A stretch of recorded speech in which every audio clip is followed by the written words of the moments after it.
नमस्कार। ज्योतिष परामर्श केंद्र जागेश्वर धाम के YouTube चैनल पर आपका स्वागत है। मैं हूं ज्योतिषी भुवन चंद्र पांडे।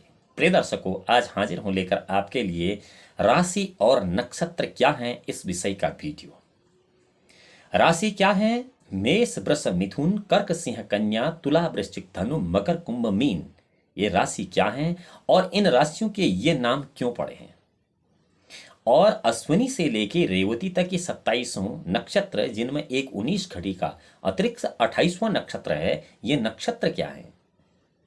इन नक्षत्रों के नाम या इन राशियों के नाम ऐसे क्यों रख दिए गए हैं? आखिर ब्रह्मांड में, खगोल विज्ञान में इन राशियों का ये नाम रखने के पीछे क्या कारण था, यह आपको सविस्तार बताएंगे। इससे पहले यदि आप इस चैनल पर नए हैं तो ज्योतिष परामर्श केंद्र जागेश्वर धाम के YouTube चैनल को सब्सक्राइब करें और बेल आइकन का बटन दबाएं। यदि आपकी ज्योतिष संबंधी कोई शंकाएं हैं और उनका समाधान आप घर बैठे चाहते हैं, यहाँ पर आपको ज्योतिष की विशुद्ध जानकारी दी जाएंगी, जिससे आप ज्योतिष के एक शुद्ध रूप को समझ सकते हैं। प्रिय दर्शकों, ज्योतिष में 12 राशियां, 9 ग्रह, 27 नक्षत्र, 27 योग, 11 करण और 16 तिथियां होती हैं। यहां 16 तिथियां। सबसे पहले तिथि से अगर शुरू करें तो तिथियों में प्रतिपदा, द्वितीया, तृतीया, चतुर्थी, पंचमी, षष्ठी, सप्तमी, अष्टमी, नवमी, दशमी, एकादशी, द्वादशी, त्रयोदशी, पूर्णिमा और 16वीं तिथि अमावस्या होती है। इसमें 2 पक्ष होते हैं, एक शुक्ल पक्ष और एक कृष्ण पक्ष। कृष्ण पक्ष में 14 के बाद 30 आता है, अर्थात वहां भी प्रतिपदा से क्रमशः इनको दोहराया जाता है और पूर्णिमा की जगह अमावस्या होती है। यह 16 तिथियां ही भगवान कृष्ण की 16 कलाएं हैं। 16 कला संपूर्ण भगवान कृष्ण थे। यह 16 तिथियां हैं। अब बार तो आपको पता है, नक्षत्र के बारे में आपको बताते हैं कि नक्षत्र को नक्षत्र क्यों कहते हैं। न माने नहीं, छ माने खत्म होने वाला, त्र माने चलने वाला। नहीं खत्म होने वाला, नहीं चलने वाला, अर्थात एक जगह स्थिर रहने वाला नक्षत्र। नक्षत्र मेष राशि, राशियों का नक्षत्रों से क्या संबंध है? 2 या 3 नक्षत्रों की, 3 नक्षत्रों की एक राशि है और इसलिए 12 राशियों की लगभग 27 नक्षत्र हैं और 28 नक्षत्र हैं। 27 नक्षत्र अश्विनी, भरणी, कृतिका, रोहिणी, मृगशिरा, आद्रा, पुनर्वसु, पुष्य, अश्लेषा, मगा, पूर्व फाल्गुनी, उत्तर फाल्गुनी, हस्त, चित्र, स्वाति, विशाखा, अनुराधा, ज्येष्ठा, मूल, पूर्वाषाढ़, उत्तराषाढ़, श्रवण, धनिष्ठा, शतभिषा, पूर्व भाद्रपद, उत्तर भाद्रपद, रेवती। यह 27 तो नक्षत्र हैं, लेकिन उत्तराषाढ़ की अंतिम 18 घटी तथा श्रवण की प्रथम 1 घटी को, 4 घटी को मिला के जो 19 घटी के मान वाला नक्षत्र है, इसको अभिजित नाम का नक्षत्र कहते हैं। यही 28वां नक्षत्र है। इसके स्वामी महर्षि ब्रह्मा बताए गए हैं। इसको अभिजीत मुहूर्त कहा जाता है। जब किसी जातक को या किसी भी कार्य के लिए किसी भी आदमी को कोई शुभ मुहूर्त नहीं मिलता है तो इस अभिजीत मुहूर्त में ही वो कार्य किए जाते हैं। कहते हैं कि अभिजीत मुहूर्त में किया जाने वाला कार्य पूर्ण रूप से सफलता प्रदान करता है। अब बताते कि नक्षत्र हैं क्या, कि जो नक्षत्र हैं, ये नक्षत्र आकाश मंडल में कोई रास्ता ऐसा तो है नहीं कि भाई अब सीधे है या फिर वहां पर किलोमीटर लगे हुए हैं, मीटर लगे हुए हैं। जब एक ग्रह किसी एक नक्षत्र से दूसरे नक्षत्र में जाता है तो उसे कितना समय लगता है, यह नापने के लिए एक अलग से गणित है। परंतु इस नक्षत्र से उस नक्षत्र में जा रहा है या उस नक्षत्र दूसरे से तीसरे, तीसरे से चौथे नक्षत्र में ग्रह जा रहा है, इस सब के लिए नक्षत्रों की व्यवस्था की गई है। इस मार्ग में, नक्षत्र मार्ग में, पृथ्वी 1100 मील प्रति घंटे की गति से निरंतर चक्कर लगाती है। नक्षत्र मार्ग में जी, नक्षत्र में सब कुछ चलायमान, आकाश मंडल में सब कुछ चलायमान है। आकाश वह नहीं है जो आपको दिखता है, आकाश वह है जो आपको नहीं दिखता है। जो आपको दिखता हुआ आकाश नहीं है, आकाश वह है जो आपको नहीं दिखता है। न इस पृथ्वी का 1100 मील प्रति घंटे की गति से नक्षत्र मार्ग में चक्कर लगाना, आकाश में न तो कोई सड़क मार्ग है, नहीं वहां किलोमीटर है। इसकी नापने की इकाई नक्षत्र है। नक्षत्र न तो पृथ्वी की गति की नापने का इकाई है, बल्कि ग्रहों की नापने का इकाई भी जो है नक्षत्र है। यद्यपि किसी वीडियो में मैंने आपको यह भी बताया है कि केवल नक्षत्रों का जानकार मूर्ख कहा गया है आचार्य बारामिहिर और लल्ल नामक ज्योतिष विद्वानों के द्वारा। इन्होंने मांडवी नामक एक ज्योतिष विद्वान की बहुत मजाक बनाई है, बहुत उपहास किया, उसे मूर्ख कहकर संबोधित किया है, और उसमें इन्होंने तर्क दिया है कि सिद्धांत बेता जो व्यक्ति है, उसमें कहा गया है कि 10 दिन कृत पापम हंति सिद्धांत बेता तिर दिन जनित पापम तंत्र विज्ञ स एव हंति अहोरात्र पापम हंति दोषम कर्ण भगण वेता तत्र बहुयति पापम करोति यत्र नक्षत्र सूचि।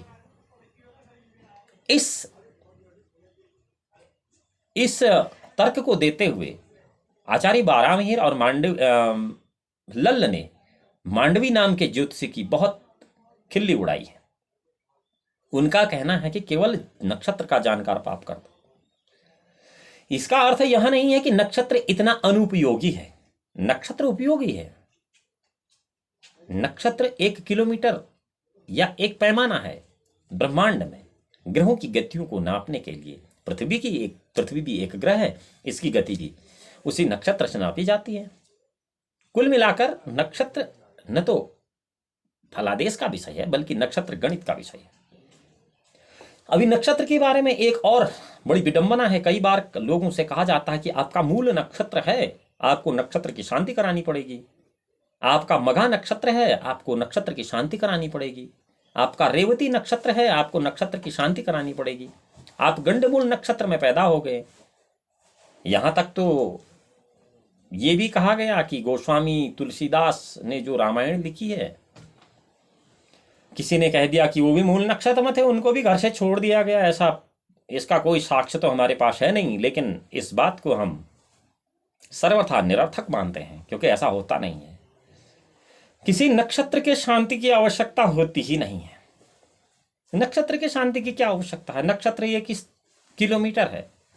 हम आपसे कहें कि आप दिल्ली जा रहे हैं और वाया गाजियाबाद जा रहे हैं, और भैया गाजियाबाद की शांति कर लो, ये तो कोई बात नहीं हुई। जब गाजियाबाद की शांति नहीं हो सकती, या आप लखनऊ जा रहे हैं, तो बीच में पड़ने वाला कोई भी रास्ता है, मथुरा है, मान लिया झांसी है, उस रास्ते से आप आ रहे हैं, तो उन शहरों की शांति कर लो, ये कोई बात होती है? नहीं। जिस तरह इन बीच में पड़ने वाले शहरों की शांति आवश्यक नहीं है, ठीक उसी प्रकार इन नक्षत्रों की शांति की भी आवश्यकता नहीं है। तो क्या है कि नक्षत्र शांत करो? अधूरी विद्या है या अल्प ज्ञान है। इसका सीधा परिभाषा तो इस प्रकार से हो सकता है, इसको ऐसे व्याख्या किया जा सकता है कि मूल नक्षत्र में कोई ग्रह अच्छा फल नहीं दे सकता है, तो वहां पर उस ग्रह की शांति आवश्यक होती है, न कि नक्षत्र की। मघा नक्षत्र में कोई ग्रह अच्छा फल नहीं दे सकता है, तो वहां पर उस ग्रह की शांति की आवश्यकता है, न कि नक्षत्र की। रेवती नक्षत्र में कोई ग्रह अच्छा फल नहीं दे सकता है, इसलिए वहां पर उस ग्रह की शांति की आवश्यकता है। हां, इतना जरूर है कि उस मूल नक्षत्र में या उस मघा नक्षत्र में या उस रेवती नक्षत्र में या उस ज्येष्ठा नक्षत्र में जो भी ग्रह अरिष्टकर है, उस ग्रह की शांति तभी होगी जबकि चंद्रमा उस नक्षत्र में होगा। यह बिल्कुल सही है। तो इस पूरी परिभाषा को कहे बिना कि भाई उस दिन चंद्रमा भी उस नक्षत्र में होना चाहिए, ऐसा न कहे कि नक्षत्र की शांति कर लो, यह हास्यास्पद है। नक्षत्र की शांति नहीं, जिस दिन चंद्रमा उस राशि में उस नक्षत्र में हो, उस दिन उस नक्षत्र की शांति करनी चाहिए। अब चंद्रमा उस नक्षत्र में हो, इसका क्या अर्थ है? क्यों नहीं वो ग्रह हो जिस ग्रह को आप शांत कराना चाहते हैं? उसके पीछे भी ज्योतिष में एक गहन और बहुत महत्वपूर्ण सूत्र है। वह यह है कि तिथिरेक गुणा प्रोक्तं नक्षत्रं तो चतुर्गुणं वारश्च अष्टागुणो प्रोक्तं करणं षोडशान्वितं द्वात्रिंशत् गुण योगस्तारः षष्ठी समन्वितः प्रोक्तः शतगुण चंद्र तस्माद चंद्र बलावलम। ज्योतिष में कहा गया है कि पूरी कुंडली के अंदर अगर कोई 100% फल देने वाला ग्रह है तो वह है चंद्रमा। जब चंद्रमा मजबूत होता है तो पूरी कुंडली मजबूत होती है। जब चंद्रमा कमजोर होता है तो पूरी कुंडली कमजोर होती है। यहां किसी भी कुंडली में चंद्रमा कितनी मात्रा में कमजोर है या चंद्रमा कितना बली है, यही निर्भर करता है कि वह कुंडली कितनी मजबूत या कितनी कमजोर है। अब यह स्पष्ट हो गया है कि नक्षत्र शांति नहीं, बल्कि उस नक्षत्र में चंद्रमा होने के दिन उस ग्रह की शांति करनी आवश्यक होती है। परंतु आधा अधूरा ज्ञान हम लोग पूरे समाज को दिए जा रहे हैं और नाना प्रकार के पाप किए जा रहे हैं। इसीलिए आचार्य ब्यारामीर ने आज से लगभग 500-600 साल पहले, 400-500 साल पहले जो भी है, अपना यह कथन कर दिया कि नक्षत्र सूचक जो है नाना प्रकार के पाप करता है। यह आशय था आचार्य ब्यारामीर का। अब आपको बताते कि ये नक्षत्र इसलिए कि कौन सा ग्रह कितना कहां चल चुका है इसके मापने की इकाई है, और इसलिए पूरे ब्रह्मांड में 27 भागों में इस मार्ग को बांट लिया गया है आकाशमंडल के, और इसी में सारे ग्रह अपना चक्कर काटते हैं और नक्षत्र अपने स्थिर रहते हैं। इन नक्षत्रों के नाम अश्विनी, भरणी, कृत्तिका आदि मैंने आपको पहले बता दिए हैं। और किसी समय वैदिक काल में उत्तराषाढ़ और श्रवण नक्षत्र के बीच में अभिजित नामक नक्षत्र की गणना की जाती है, लेकिन आजकल 27 नक्षत्र हैं। 28वां कैसे होता है वो मैंने आपको बताया कि उत्तराषाढ़ की अंतिम 18 घटी और श्रवण के प्रथम की 4 घटी मिला के प्रथम चरण की ये 19 घटी का अभिजित नाम का एक नक्षत्र होता है। इस नक्षत्र को 28वां नक्षत्र कहते हैं। वैसे गिनती के लिए 27 नक्षत्र उपयोग में आते हैं। अब रही बात राशि की, कि राशि का नाम मेष क्यों है, वृष क्यों है, मिथुन क्यों है, कर्क क्यों है। करीब 2.25 राशि की या 2.5 राशि कहिए, 2 श्रवण अश्विनी का पूरा नक्षत्र, अश्विनी नक्षत्र पूरा, भरणी नक्षत्र पूरा और कृत्तिका नक्षत्र का 1 चरण, यह मेष राशि होती है। फिर कृत्तिका के 3, उसके बाद रोहिणी नक्षत्र पूरा और मृगशिरा के आधा मृगशिरा नक्षत्र, यह वृष राशि होती है। तो इस तरह से मेष से लेकर मीन तक की राशियां हैं। परंतु एक मुश्किल सा सवाल यह है कि इन राशियों के नाम मेष से मीन ही क्यों पड़े। इतना बड़ा वेद वेदांत शास्त्र हमारे भारत में या हमारे विद्वानों के पास था कि जिसमें ऋग्वेद, यजुर्वेद, सामवेद, अथर्ववेद, सांख्यायन शास्त्र, वैशेषिक शास्त्र, मीमांसा शास्त्र, योग शास्त्र, व्याकरण शास्त्र था। तो फिर ये राशियों के लिए यही नाम क्यों पड़े, मेष, वृष, मिथुन। यह इसलिए पड़े कि आकाश मंडल में या ब्रह्मांड में जहां नक्षत्र समूह मेष के आकार का था, अर्थात भेड़े के आकार का था, उस जगह का नाम ही उसी के नाम पर मेष राशि रख दिया गया है। उसी प्रकार ब्रह्मांड में, उस यूनिवर्स में जहां पर ये असंख्य तारों का समूह, एक एक नक्षत्र में लाखों तारों का समूह एक एक नक्षत्र कहलाता है। ये असंख्य तारों का समूह जहां पर वृष राशि यानी कि बैल के आकार का दिख रहा था दूर से, उस जगह का नाम ही अंतरिक्ष में वृष राशि रख दिया गया, और वही वृष राशि है। आपको ये महसूस नहीं होना चाहिए कि कुंडली में हमारी वृष राशि है, तुम्हारी वृष राशि, हमारी वृष राशि, उनकी वृष राशि, किसी की वृष राशि नहीं है। यह वृष राशि जो है यूनिवर्स में एक जगह है, और उस जगह पर जो ग्रह जाते हैं आपके जन्म समय में वो कहाँ पर हैं, वैसा ही फलाफल आपको देते हैं। और इसलिए हम यहाँ इसको दूसरी भाषा में परिभाषित कर देते हैं। ऐसा ही वृश्चिक राशि के लिए है। वृश्चिक राशि जो कि एक उसको हम बिच्छू के आकार का, जहाँ पर आपके पूरे यूनिवर्स में या ब्रह्मांड में असंख्य तारों का समूह होता है और वो बिच्छू के आकार का सा दिखता है, उस जगह को ही वृश्चिक राशि कहते हैं।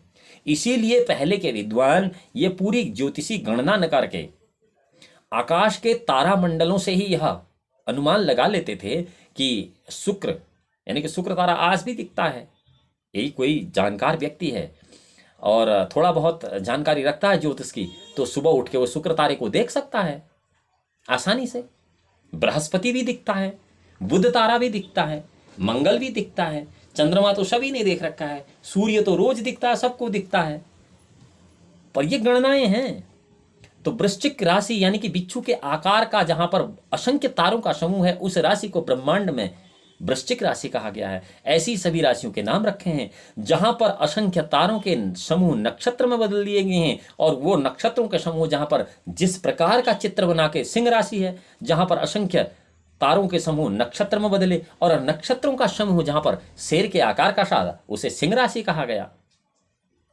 तो ये तो परिभाषा थी साधारण सी नक्षत्रों और राशियों की। आशा है आपको नक्षत्र और राशियों की यह परिभाषा ठीक लगी होगी। यदि आपको यह वीडियो पसंद आता है तो आप इस चैनल को लाइक कर सकते हैं, सब्सक्राइब कर सकते हैं और शेयर भी कर सकते हैं। आपको ज्योतिष की विशुद्ध जानकारी इस चैनल के माध्यम से मिलती रहेगी। भगवान भोलेनाथ आपका परम कल्याण करें। तब तक के लिए नमस्कार।